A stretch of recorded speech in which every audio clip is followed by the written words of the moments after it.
Hello YouTube family. स्वागत है हमारे एक नए ब्लॉग में। तो मैं बादल।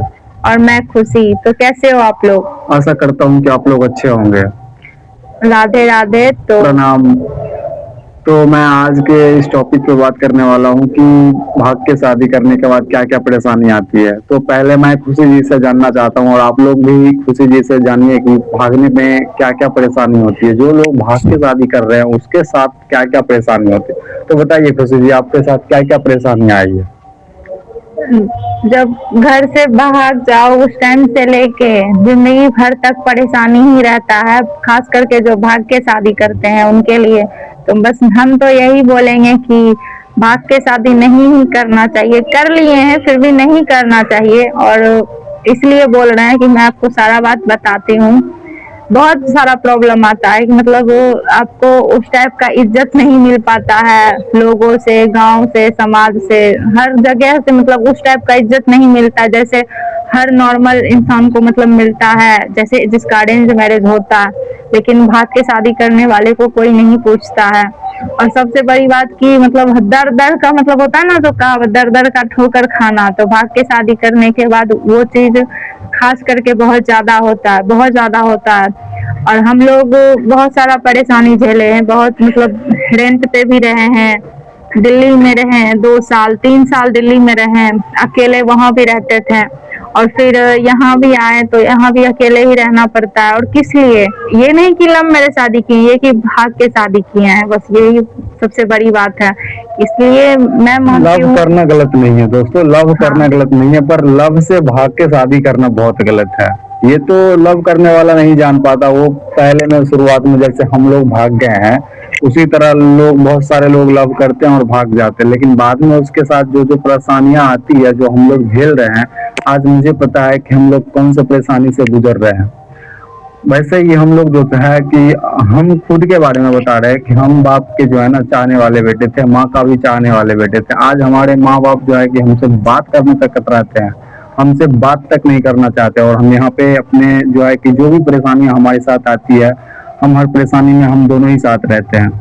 नहीं कहीं जाना, नहीं कहीं आना, और जो है कि जो भी परेशानी होता है हम दोनों मिलके ही झेलते हैं। हमारे आगे पीछे कोई पेरेंट्स नहीं है और हमारे आगे पीछे कोई सपोर्ट करने वाले नहीं है, और कोई बात करने वाले तक भी नहीं है, हमसे कोई मिलने आने तक वाले नहीं है। अगर हम, मेरे साथ कितना भी परेशानी आ जाए, मेरे साथ कितना भी मुसीबत खड़ी हो जाए, हम दोनों को मिलके ही झेलनी होती है। और जितना भी परेशानियां आती है हम दोनों मिलके ही झेलते हैं। और ये तो हमारे घर के बात होंगे, पड़ोस के बात हो गए। और जब भागे थे तब की बात कह रहा हूँ मैं, जब हम भागे थे उस टाइम तकरीबन हमारे पास मिनिमम जो है कि 1 लाख रुपया था हमारे पास। और 1 लाख रुपया था, और इतना जाली लोग होते हैं इस दुनिया में, इतना जाली लोग होते हैं कि हम तो सोचे थे ऐसा कुछ नहीं होता है, लोग अफवाह फैलाते हैं, झूठ बोलते हैं, लेकिन जब खुद के साथ, कहता नहीं है, जब खुद के साथ बीत जाता है तब एहसास होता है ना। बाकी नहीं, दुनिया हम बहुत। लोग मतलब सुनते थे गांव बिहार में, सुनते थे कि यूपी के लोग ठग होते हैं, यूपी का लोग सही नहीं होता, पर भागने के बाद रियलिटी में देख लिए कि सच में यूपी का लोग ठग होता है। मैं और तो देखिए, ऐसी बात नहीं है कि यूपी के सारे लोग ऐसे होते हैं, हम उनके बारे में ये नहीं बोल रहे कि यूपी के सारे लोग ऐसे होते हैं, लेकिन यूपी में कुछ कुछ लोग ऐसे हैं जो मजबूरी नहीं देखते हैं और उसके लाचारी को देखते नहीं है। बस उसके पास क्या है नहीं है, उससे बस लेना जानते हैं और उससे ठगना जानते हैं। बस यही चाहते हैं कि इससे कैसे सारा माल ठग ले, इससे सारा एक पैसा कैसे एक ठग ले। बात मैं आज आपको बताती हूँ कि जिस टाइम हम लोग भागे थे, और भागने के बाद होता है ना कि मतलब कोई अचानक से फोन करके बोले कि तुम उस जगह पे नहीं जाना, नहीं तो वहां पे मतलब मेरे पापा गए हुए हैं, तुमको वहां मतलब पकड़ लेंगे, मार देंगे। तो हम लोग डर से ना दिल्ली जा रहे थे, दिल्ली नहीं गए और यूपी में ही उतर गए। और ये तो कहानी सच है कि मतलब मौका का फायदा कोई भी उठा सकता है।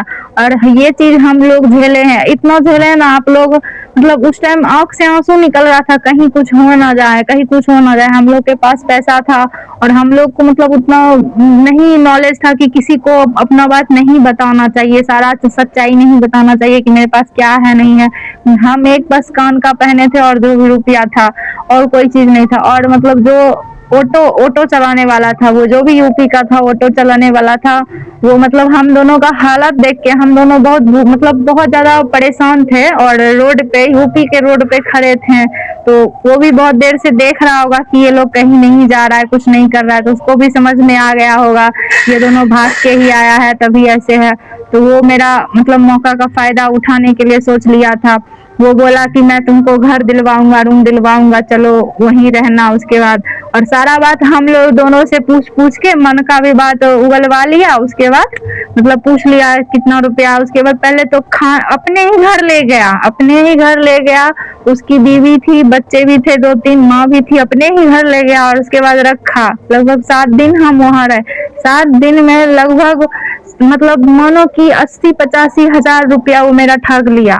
मात्र 10 से 12 हजार रुपया हम लोग के पास बचा। हम लोग दिल्ली के लिए गाड़ी पकड़ रहे थे। अब आप लोग सोच लो कि मतलब लास्ट स्टेज पर भी वो बोला कि अगर रुपया नहीं दोगी तो जाने नहीं देंगे। तो हम लोग बोले कि हम लोग के पास उतना पैसा नहीं है और जो भी है थोड़ा बहुत वहाँ जाएंगे तो किराया भाड़ा होगा, फिर खाएंगे क्या, रहेंगे हम दोनों कैसे।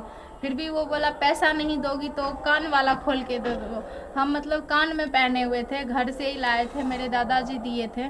तो वो मतलब अब बोल रहा था कि कान वाला भी खोल के दे दो। तो आप लोग अब खुद ही सोचो वो कितना मतलब घटिया इंसान था, गिरा हुआ इंसान था। इतना मतलब अब आप लोग समझ ही सकते हो जो वो बात बोल सकता है, वो भी लास्ट स्टेज पर। उतना सारा रुपया हम दोनों से मतलब ठग लिया, लगभग 80-85 हजार रुपये।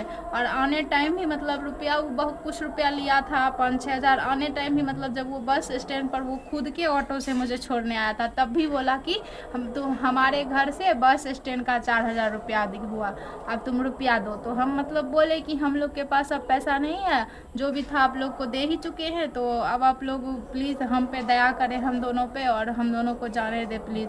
फिर भी वो बोला नहीं, तुम अगर नहीं रुपया दोगी तो हम तुम दोनों को जाने नहीं देंगे, और नहीं अगर रुपया है तो कान वाला खोल के दो।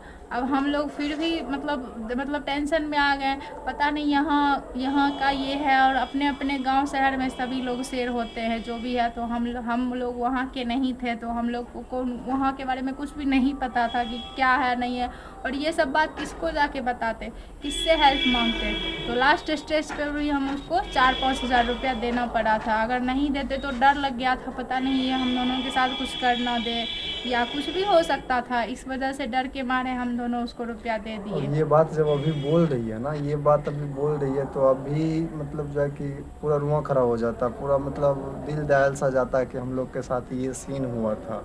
और जो हुआ ना, और उस टाइम हुआ था जब हम कुछ सोचने लायक नहीं थे, कुछ समझने लायक नहीं थे। जब घर से जो भागता है उसका ऐसे ही बुद्धि सारा नष्ट हो चुका होता है। और मान लो कि उस टाइम हमको इतना प्रेशराइज किया जा रहा था, इतना टॉर्चर किया जा रहा था, इतना ब्लैकमेल किया जा रहा था कि और यहाँ तक कि आपको एक बात बताता हूँ, मतलब वो क्या कर रहा था कि जो वो भैया जो था, भैया, फिर भी ऐसे इंसान को भी मैं भैया ही बोल रही हूँ क्योंकि नाम तो मुझे याद नहीं है तो फिर बोल क्या सकती हूँ।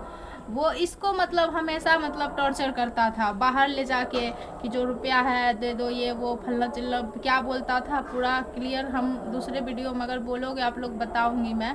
और उसकी वाइफ घर में हमको टॉर्चर करती थी, मतलब दोनों मिल के मतलब टॉर्चर कर करके और मतलब ठग के, यहाँ तक कि डराया जाता था कि जो हाँ तुम भाग के आए हो, तुम्हारा फैमिली को बता देंगे, कॉन्टैक्ट से हम मतलब बुला लेंगे यहाँ पे, ऐसा मतलब बात बोलता था, इतना डराता धमकाता था। तो डर के मारे हम दोनों को पूरा रुपया देना पड़ा। और सबसे बड़ी बात क्या है कि मतलब इतना मतलब इंसान गलत इंसान था, हम लोग को डर लग गया था कि अगर ज़्यादा दिन यहाँ रहेंगे पैसा भी ख़त्म होने वाला है। जब इसको पैसा दे रहे हैं तभी ऐसा कर रहा है, और जब पैसा हम लोग के पास नहीं होगा तब तो ये मतलब हम लोग को बेच भी डालेगा, कुछ भी हो सकता है।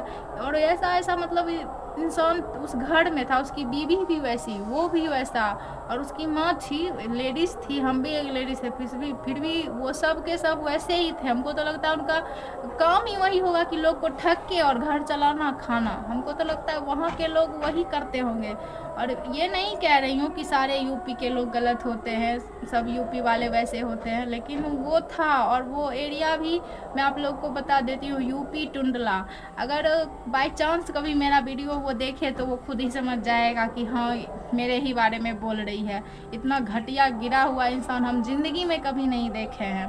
तो आप भी कुछ बताइए उसके बारे में, क्या क्या हुआ था आपके साथ। मैं तो इस ब्लॉग में बोलना चाहता था, लेकिन ये घटना जब मेरे साथ बीता है, जब मेरे साथ बीता था, अब आप लोग बताओ कि जब अभी सुन रहे हैं, जब हम समझ रहे हैं उस बात को, तब बोलने का इच्छा नहीं कर रहा। तो आप लोग इमेजिन कीजिए कि जब मेरे साथ हुआ होगा तब मेरा मन कैसा करता होगा। अभी सच बता हम रही है तो लोग पता फैमिली का है बोलने का इच्छा कि 1% भी नहीं कर रहा। हाँ, जब ये बता रही है तो 1% बोलने का इच्छा नहीं कर रहा। मेरे मुंह से आवाज़ तक नहीं निकल रहा। और सोचिए आप लोग कि जब मेरे साथ ये घटना घटा होगा तब हम कैसा फील कर रहे होंगे, और हम वो भी दोनों तब जब हमारे उसके साथ घर कोई में खड़ा नहीं मतलब था। रह रहे थे, तो हम दोनों को डर के मारे ना रात में नींद नहीं आता था।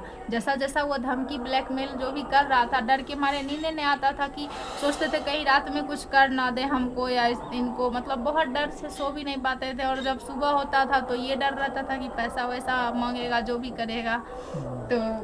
तो जो भी बात है आप लोग को बता ही चुकी हूँ। पर अगर सॉरी, अगर किसी को बुरा लगा हो तो सॉरी, रियली सॉरी, और दिल से सॉरी बोल रही हूँ। पर हम सारे यूपी वाले को नहीं बोल रहे, पर वो जो भी था बहुत गलत इंसान था। तो चलिए, अब जो हो गया सो हो ही गया। पर यही बताना चाहती हूँ इस वीडियो के थ्रू से कि कि भागने अगर से पहले सोचें। आप लोग में से भी कोई भागना चाहता है तो मत तो भागो, इस चक्कर में कभी फंसना मत। क्योंकि भागने के बाद स्थिति पूरा खराब हो जाता है। और लोग ऐसे मिल जाते हैं ना कि मौका का फायदा मौका का उठाएंगे। फ़ायदा बहुत उठाते हैं, मजबूर आदमी को और मजबूर कर देते हैं। क्योंकि आज के टाइम में ना केवल सोशल मीडिया पे दिखाया जाता है कि मजबूर आदमी को सपोर्ट करना चाहिए, मजबूर आदमी को, कमज़ोर आदमी का सहारा बनना चाहिए, लेकिन ये सब सोशल रियलिटी मीडिया। में लेकिन नहीं रियलिटी होता में है। बाकी सब पॉकेट झाड़ने वाले मिलते हैं, बस जो है सो निकाल लो, तो बस जो ये है छीन वीडियो लो। में बस यही बताना चाहती हूँ कि आप लोग प्लीज़ नहीं भागिए, भाग के शादी मत करिए, जो भी है, और करिए तो सोच समझ के करिए, ऐसे इंसान के चक्कर में नहीं पड़िए। और बस एक यही बात और, बताना चाहता हूँ। हमारे इस वीडियो में जो भी नए हैं, हमारे चैनल को प्लीज़ सब्सक्राइब जरूर कर लीजिएगा। और प्लीज़ आप लोग सपोर्ट करिए। तो चलिए, आज का ब्लॉग करते हैं यहीं पे ख़त्म, क्योंकि ज़्यादा बड़ा हो जाएगा तो फिर आप लोग भी नहीं देखोगे। तो Radhe Radhe my YouTube family. तो फिर नेक्स्ट ब्लॉग होगा कल। तब तक आप स्वस्थ रहिए और मस्त रहिए। Bye bye bye. Bye my all YouTube